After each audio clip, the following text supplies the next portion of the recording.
Well, the snow's really coming down right now, and I'm finished seeing my patients for the day. Everybody else is canceled. But before I left, I wanted to leave a message and talk about for a few minutes about an idea or a word that has been occurring to me a lot today. Because last night a lot of people went to bed expecting bad weather in the morning, and they had previously canceled their appointment with me, and as it turns out, the snow was a little later in arrival, and so a lot of those patients who could have seen me this morning ended up not being able to see me because they had already canceled out, which is fine. That's, everybody's got to make a decision. That's not what I'm really talking about. What I'm talking about is the process that we go through to arrive at decisions like that. And there's a word for it. It's anticipation.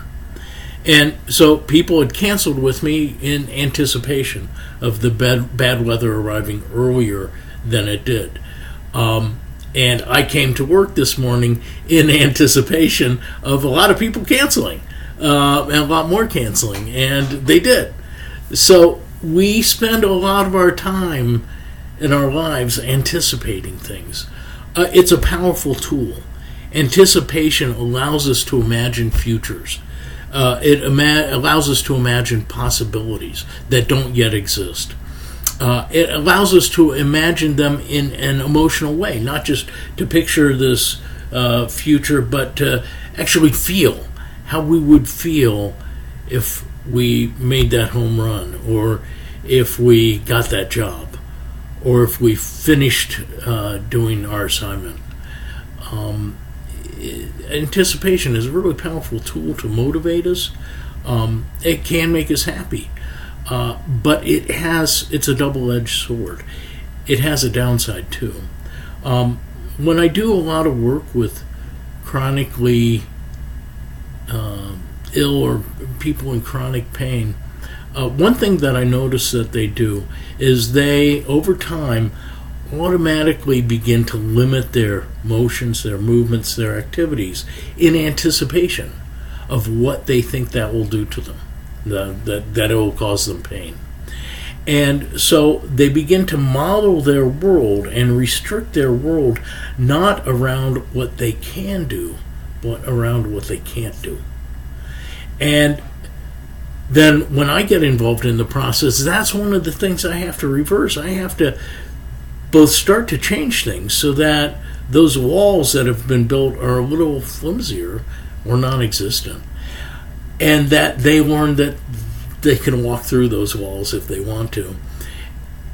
And so the anticipation, which is a very good thing for helping someone, say, stay out of pain, once it becomes a habit, keeps them in pain unnecessarily. Because as you proceed, a lot of times part of the reason that one doesn't get better is because you're limiting the activities you need to do to actually improve yourself.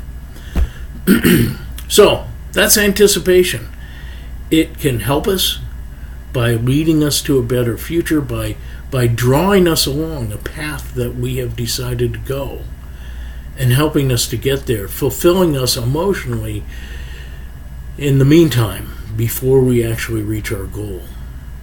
But it also has the downside that the anticipation of problems or pain or failure can limit us and impede us from doing the things that we need or want to do.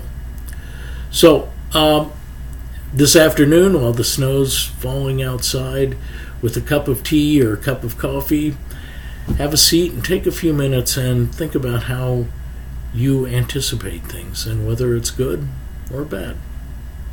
Thanks a lot. Take care.